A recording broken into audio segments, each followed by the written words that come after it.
There's a cat over here. There's a cat over there. And the wrong one died. And the wrong one died.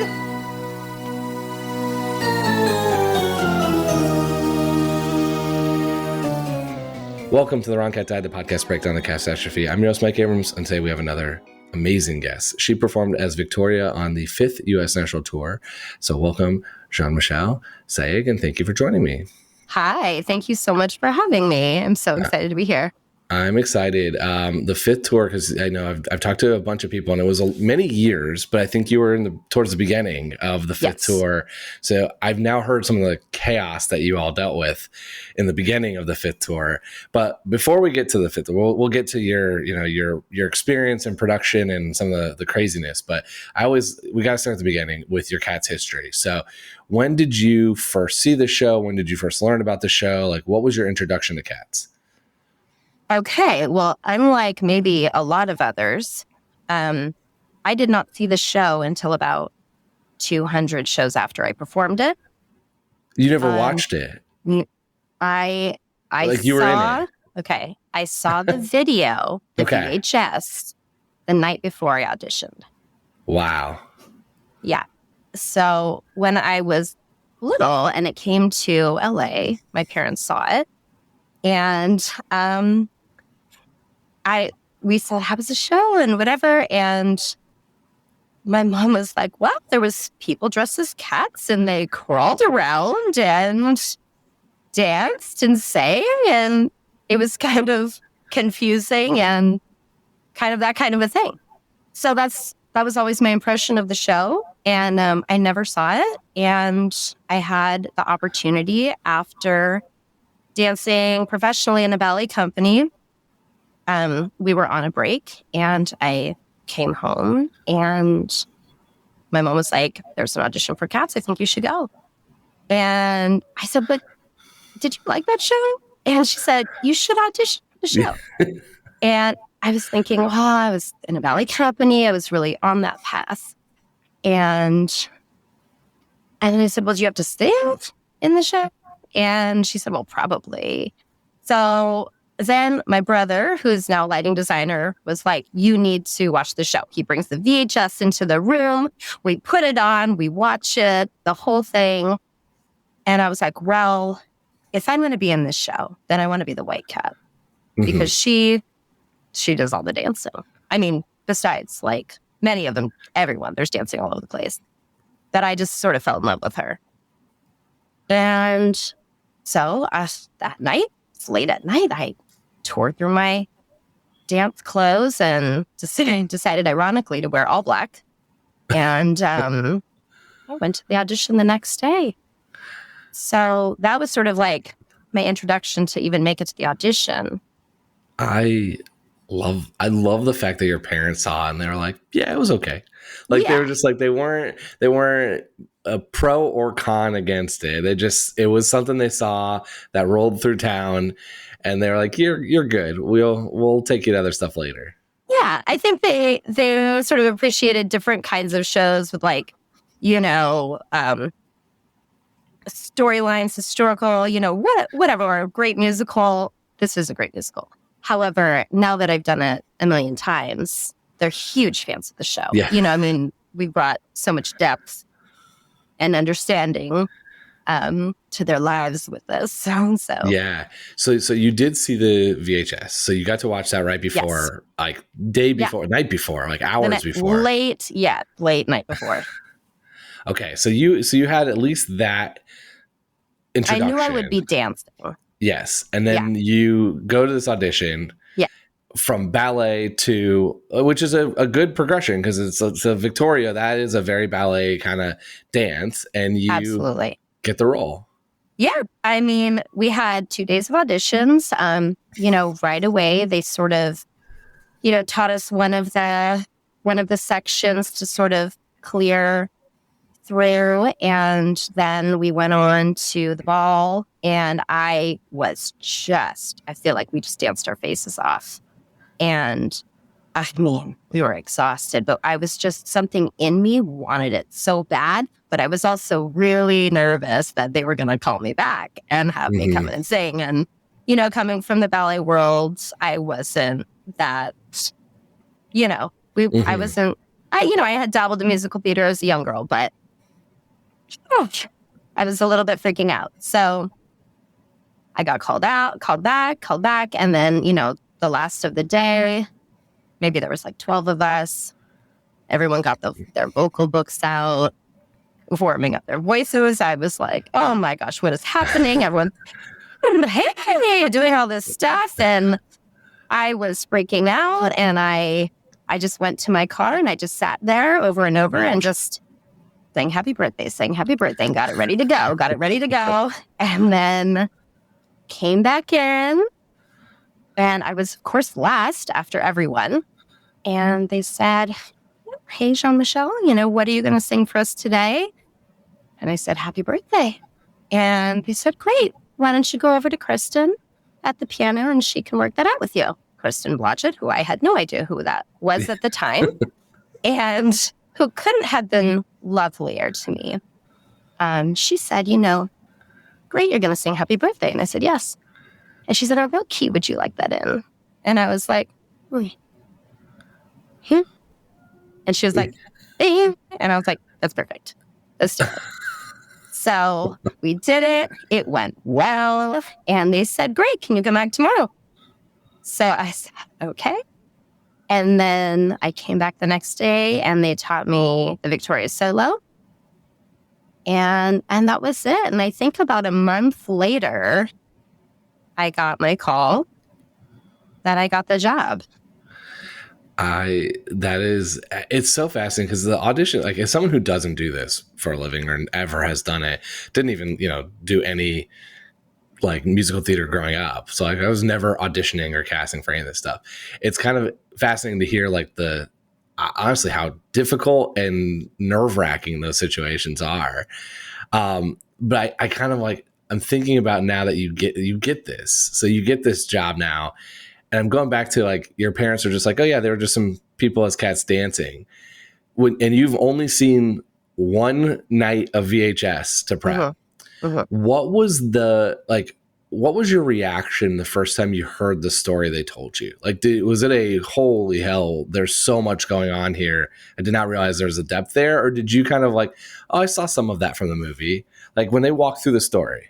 No, I think when I watched the movie, I was quickly seeing like what was going to be happening the next day, just sort of like what the gist was. I wasn't sitting back, just sort of relaxing into the story. But it was a lot of information to see, a lot. So I had to just, take it piece by piece. When they started telling us about the story, I don't think it was anything they told us was overwhelming because it was like, what? It's so unusual. It's not just a regular story. So you're trying to wrap your head around any piece of material they're giving you about this group of cats.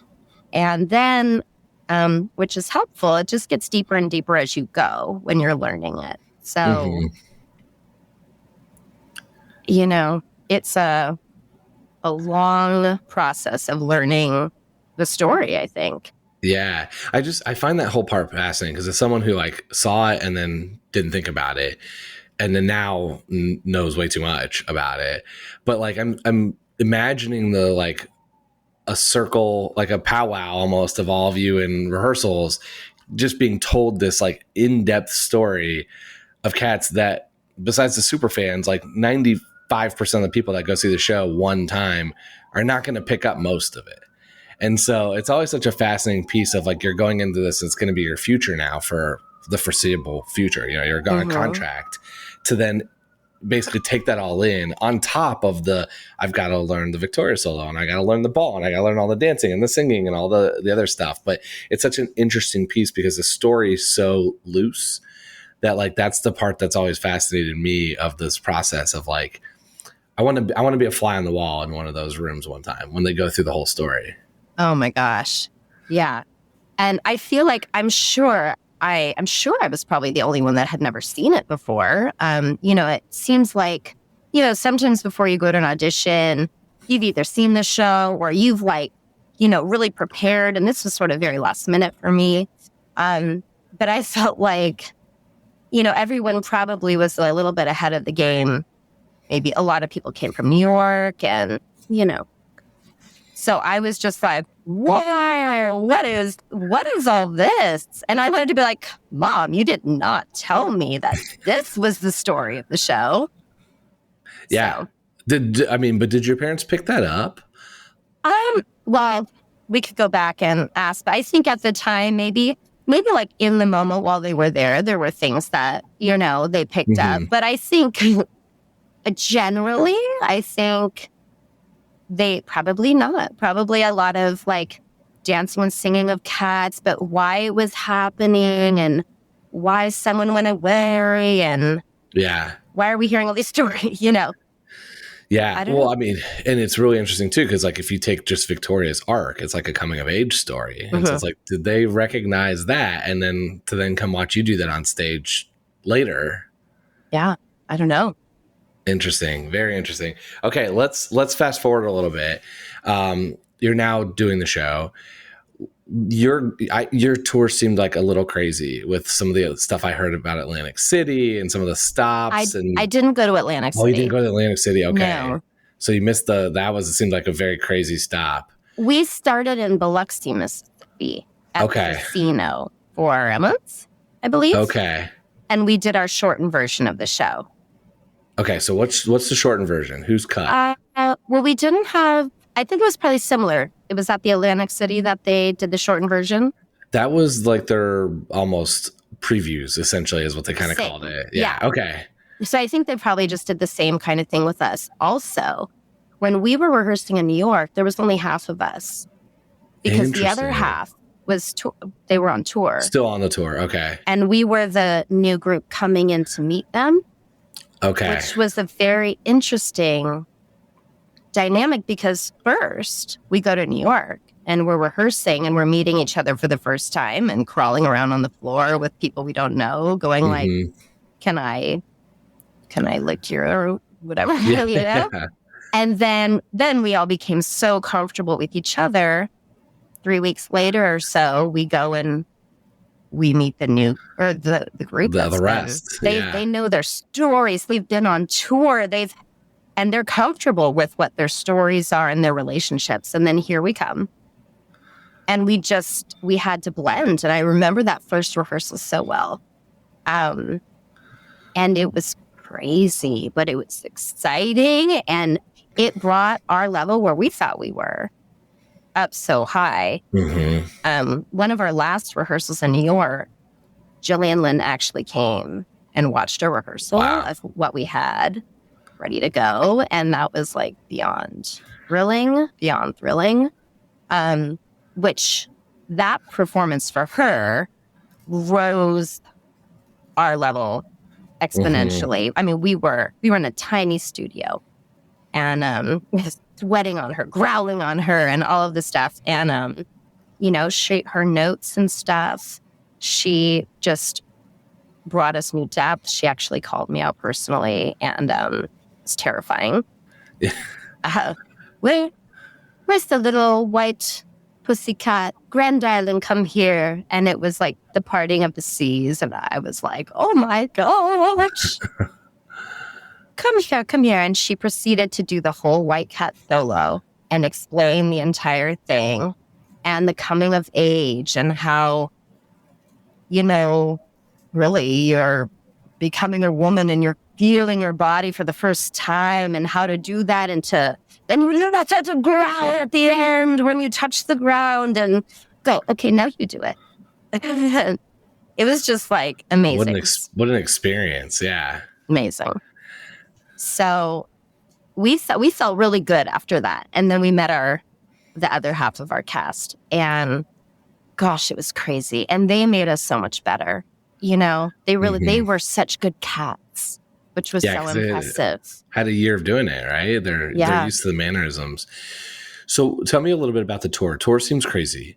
Like what do you remember? Funny stories, like kind of chaotic moments of being out doing, not just like on tour. I'm assuming tour is pretty crazy in general, but doing Cats on tour, like it's an interesting vibe at the theater because it's such a different show than a lot of the stuff that's rolling through towns, like especially across America. Mm-hmm.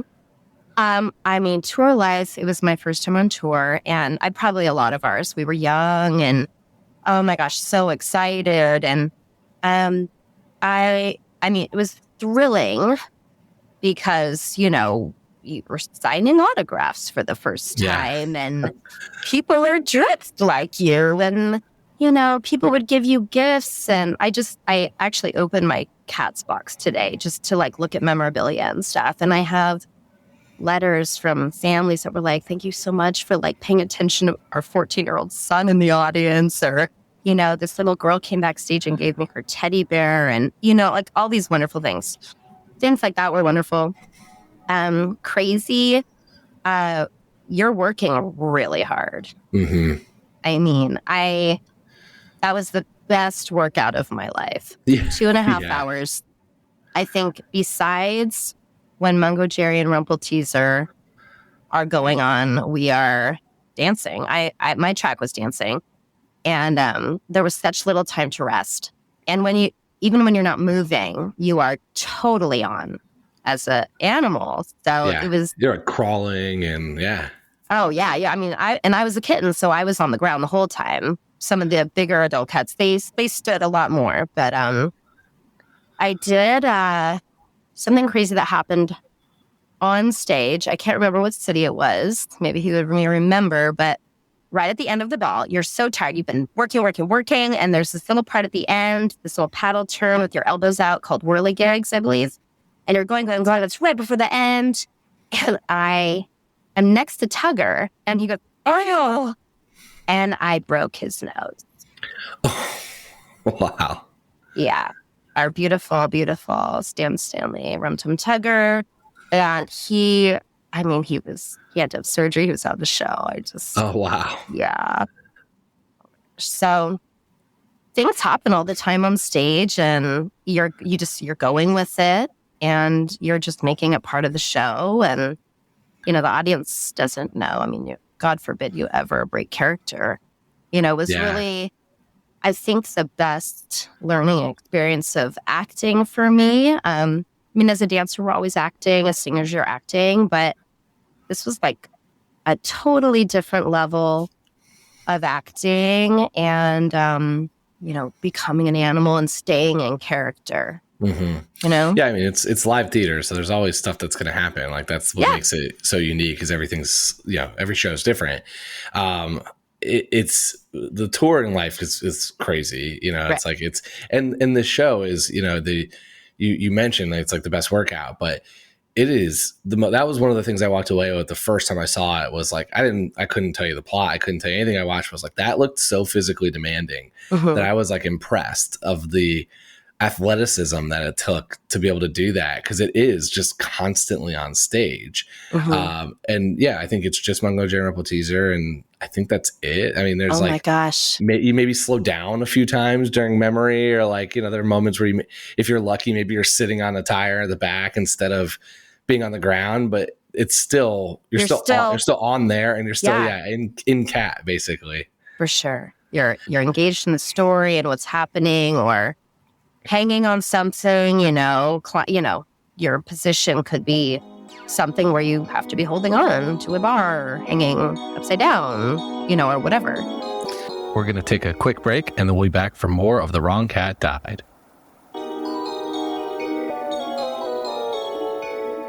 So I want to pivot a little bit, because you mentioned about the stories and how, when you joined the cast, you had they all had their stories.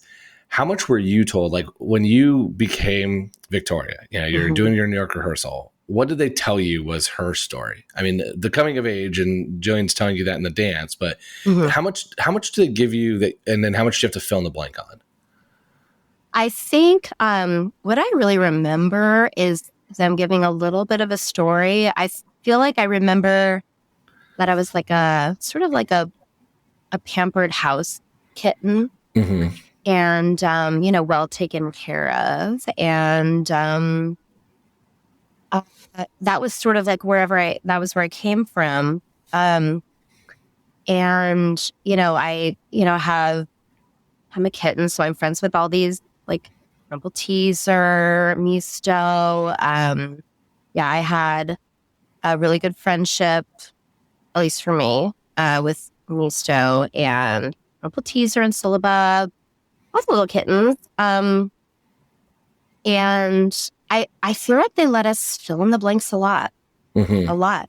As far as the choreography kind of gives you the storyline as certain things that you have to be a part of. Yeah. And then you really have some free range. As long as I'm not doing anything as Victoria that she definitely wouldn't do. Totally. And I think it's a little easier because there's not the dialogue. So it's not like you can go make a bunch of changes to like what they would say. And you're staged and dancing with whoever you're dancing with and staged with who you're staged with. So, there's like who lifts you in your production? Is it Alonzo? Tumble Brutus. Tumble with Brutus, my okay. boyfriend. Yeah. And so that changes because that's Alonzo in some situations too. So it's like that is where you get some of these like interesting this dynamic versus that. So the cast that comes back, how much did they try to bring into that story? That they were like, oh no, hold on, new Victoria here. You got to play this or you got to play that. I think there may have been like a little bit, but I think like a lot of our discussions with each other were never really done as people. They were kind of done as cats. Yeah. And it feels like most of the time we were cats, even though, if you really break down the day, you were probably a person longer, but it felt like we spent all of our time as cats, whether it was like in rehearsal or whatever. So anything we kind of had to discuss kind of felt like we were doing it between our characters, as weird as that sounds. So maybe they would try to do their old track with you that they did with someone else, and that didn't really. So you would kind of just, over time, we kind of just made our own story, which I think is what happens with every cast.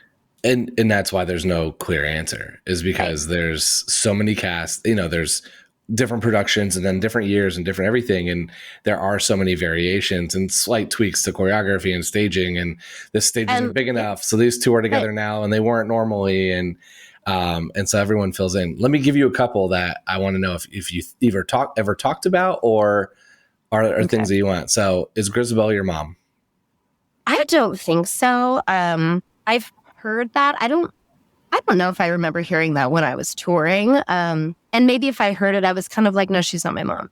But I do feel a very strong pull to her for whatever reason. I'm very connected to her. I'm always very interested in her and why everyone's so mean to her.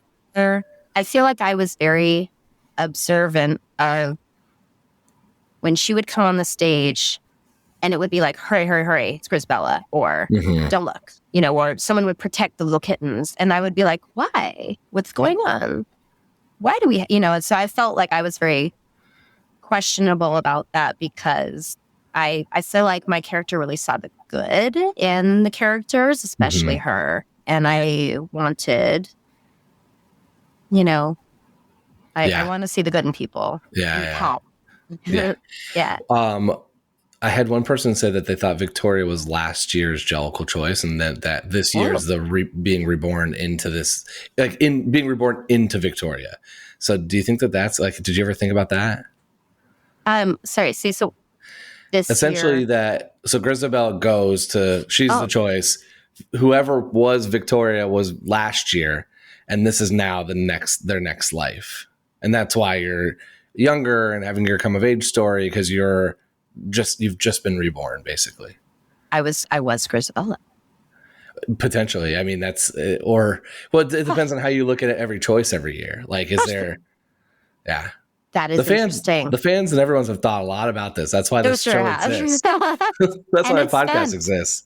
I feel like all of that, I mean, maybe it happened before, but when we started becoming aware that these fans were doing this, it was mind blowing. And crazy if they ever mentioned you. So I don't know if I think I think that's true. I think Okay. always everything's a possibility with the show. So I could Yes. see, if she was pretty ratty at the end, for her to come back like at this beautiful white, pristine, pure, I could see that. I could hop on board with that. Okay.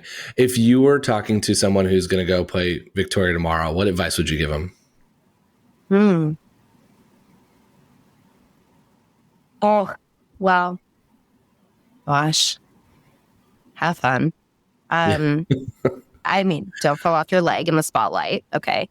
Um, I think to really, I feel like she has her own arc in the story, as far as her coming of age. And I feel like that's really important to depict in who she is at the beginning.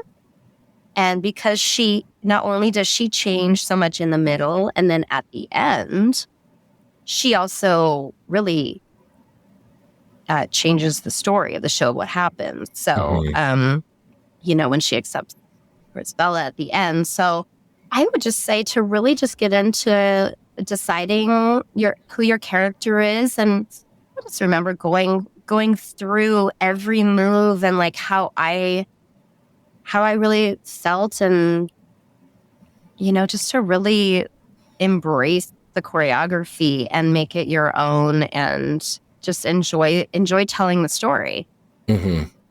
Yeah. Is there, if you got to go back and do it, or if you got to like add to the story, what's one Victoria plotline you wish was like more brought into it?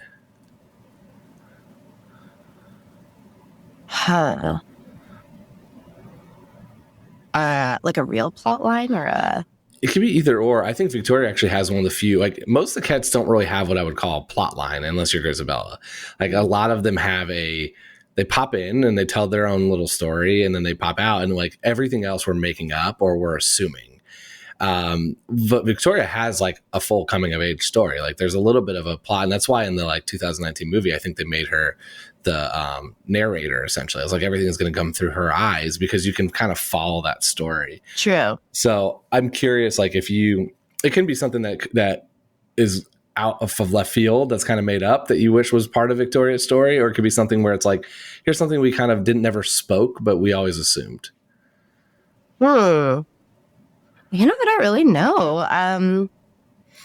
It's been years since you did this show, so it's always fun to kind of like press everybody on these things. Absolutely. I don't know. I think it'd be fun to see like a sassier side come out of her, I like that. And maybe that's just because that's me, and there's a side of me that is that way. But that would be fun because I feel like she always kind of idolized, and when I feel like she always idolized like Baum and Demeter, and that she kind of like craved to be part of that group that was older, and I don't know, to like have some sort of situation there with them.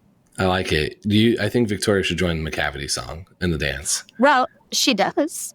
Well, she does. We do the background. Yeah. No, I'm talking like a trio instead of a duo. No, oh my gosh, I would love that. I mean, I definitely fantasized about singing McCavity. Our Demeter, Kate Farner, she was so fabulous. But and same with the Bomb Ballerina. But I would just do that background dancing and just belt my face off like I was preparing to go in for Demeter if it needed to happen, So I think it would be fun if Victoria had, some sort of play. She's come of age. She's ready to be there. I want to see what McCavity's all about. I want to feel a little danger. Yeah. That's part of Cats too, I guess. Cause like that's your story ends before we can get you there as Victoria. Yeah. Let's do some rapid fire on the show. So if you could go on for any cat one night, forget if it's male, female, vocal range, if you could just do one track for the day, who would you want to do? Okay. So that's really hard. Even though I kind of more than one. You can pick more than one. I'll do like a mini of each. Okay. because honestly, after you're a part of the show, I think we could all appreciate every single person and what they do. I think, like I said, I think I've always wanted to be Demeter. One time, Demeter and I, between shows, we switched. She always wanted to be Victoria. And so we switched costumes and did our makeup just to take a picture. And wow. and so at least we have that. So, I think I've always wanted to be Demeter. And I just feel like it would be really fun to act that and to sing it and everything. Mm-hmm. However, I just want to sing Touch Me at the end. I mean, I just want to feel that. Belt it one so time. Bad. And so I think it'd be amazing to be Grizz for that. I love the fact that in my role, I got to dance so much.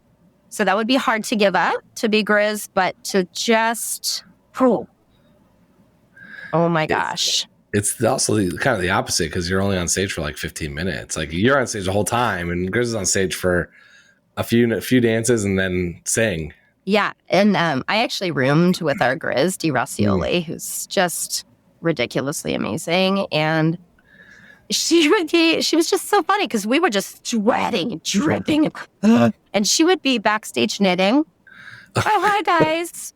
And then she'd come on and be like, singing like the most glorious voice ever. And we would just be crying every night. Like it just was amazing. So.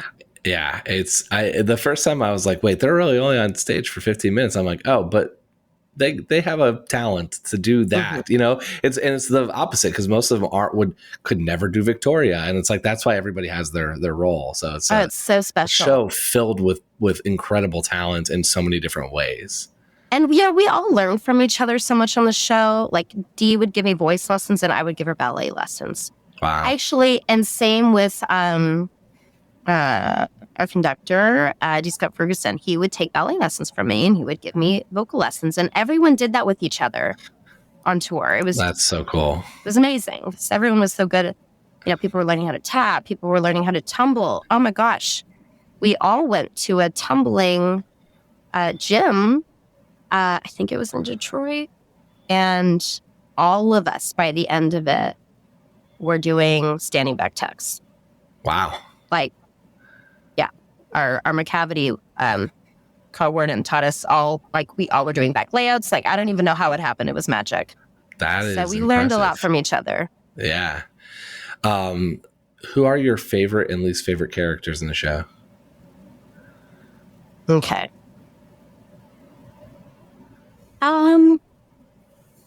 As a person or as my character? I ask it as a person, but it seems to blur more times than not when I ask because you basically embodied your character for so long that it's like you kind of embrace that. But I'm curious as you as a person. Oh gosh, I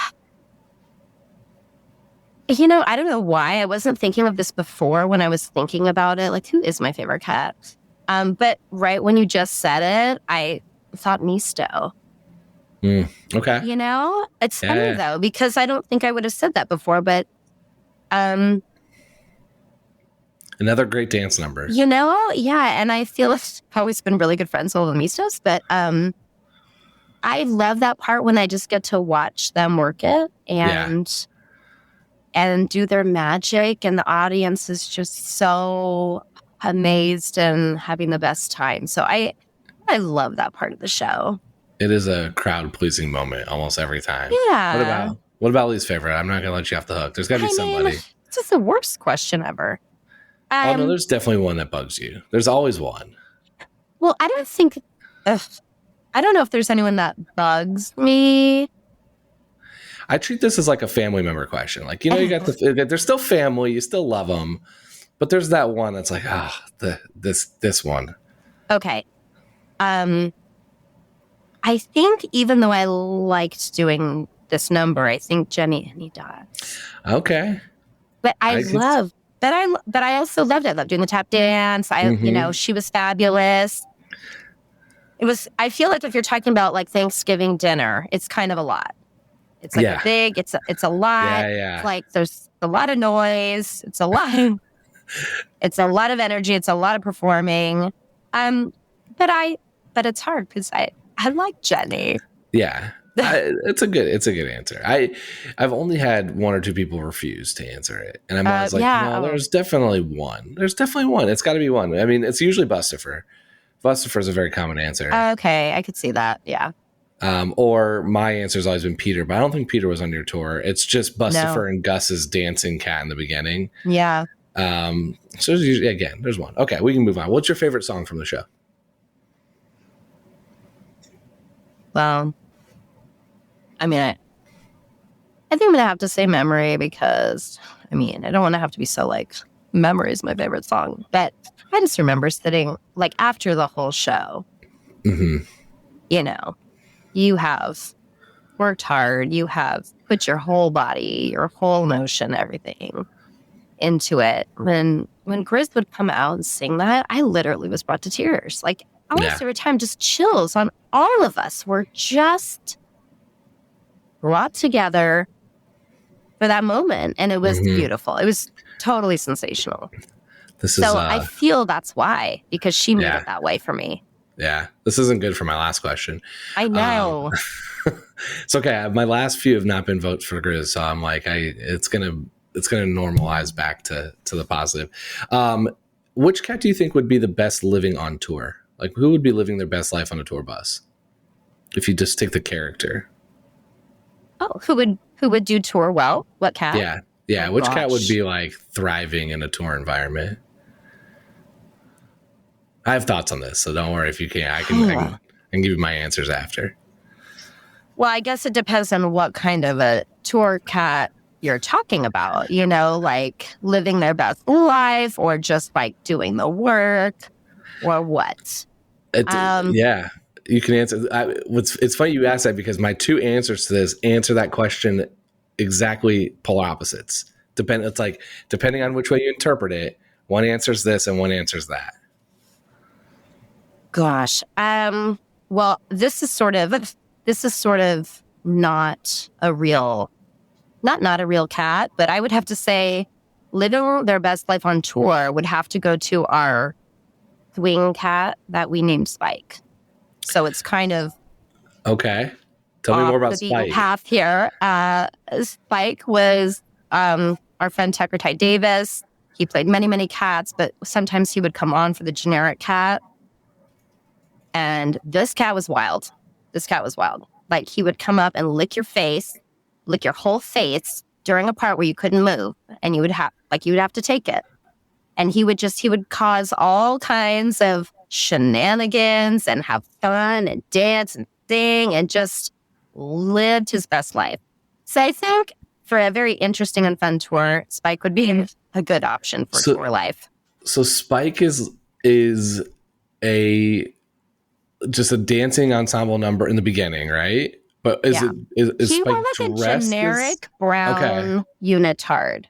I don't think I've ever heard about Spike before. I think we made up his name. I don't think it was official. I think he made up the name. I love it.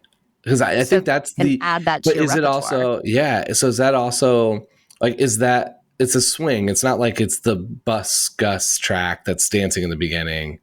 No, I don't think it was, because he went on for specific roles. He did Misto, he did Pounciful. Okay.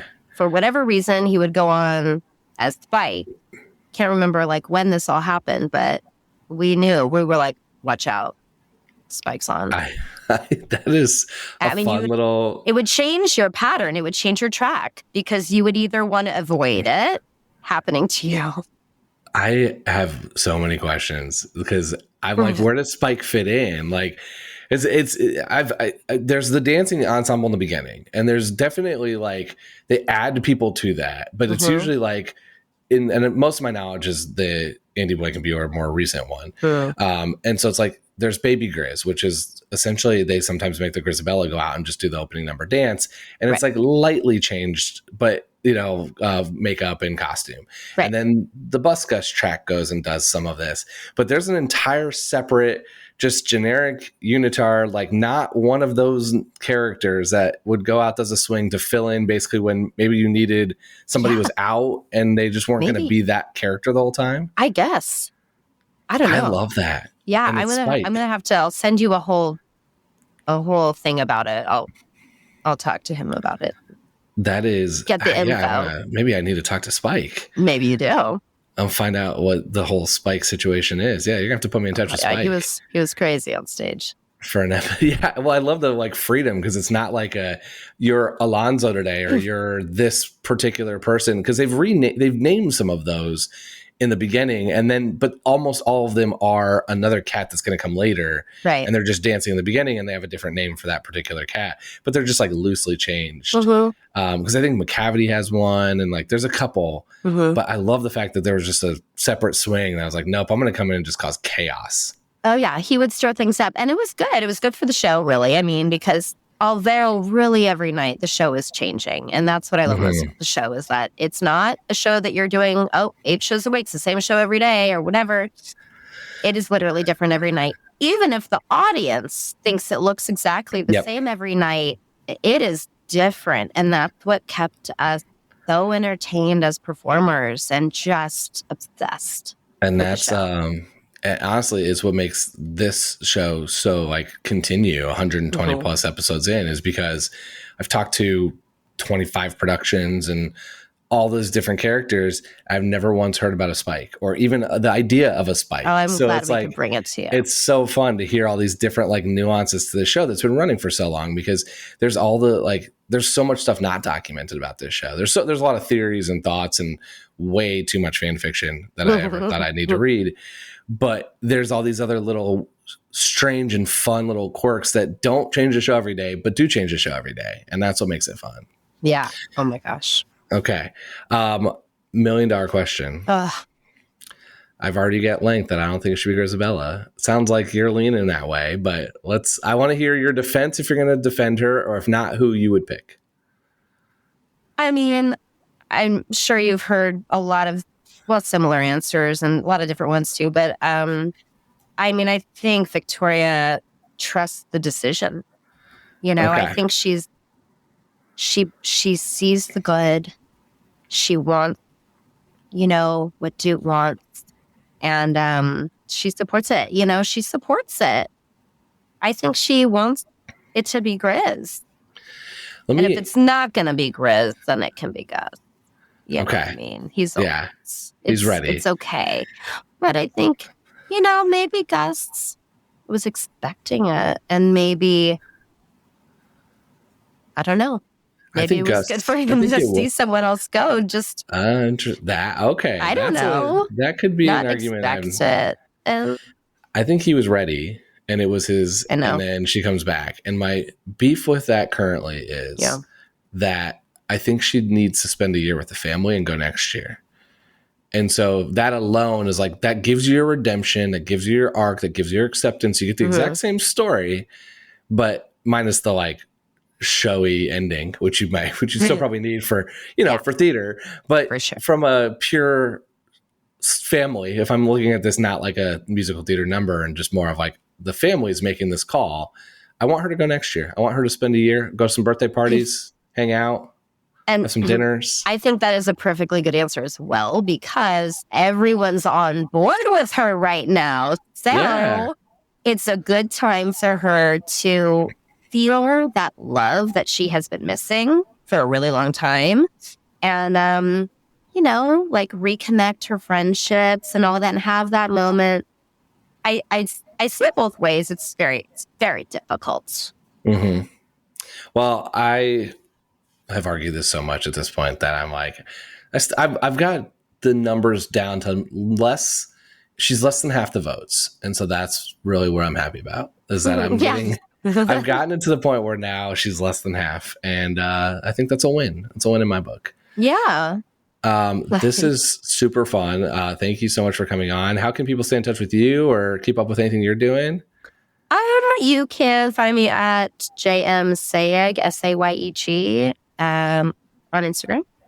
Awesome. And this was so fun. Anytime I learn something new, which happens still most of the episodes, but like I'm gonna be thinking about Spike the rest of the day. It's not good. I'm gonna just be sitting here going like, all right, what could Spike be doing? Like, what's Spike's backstory?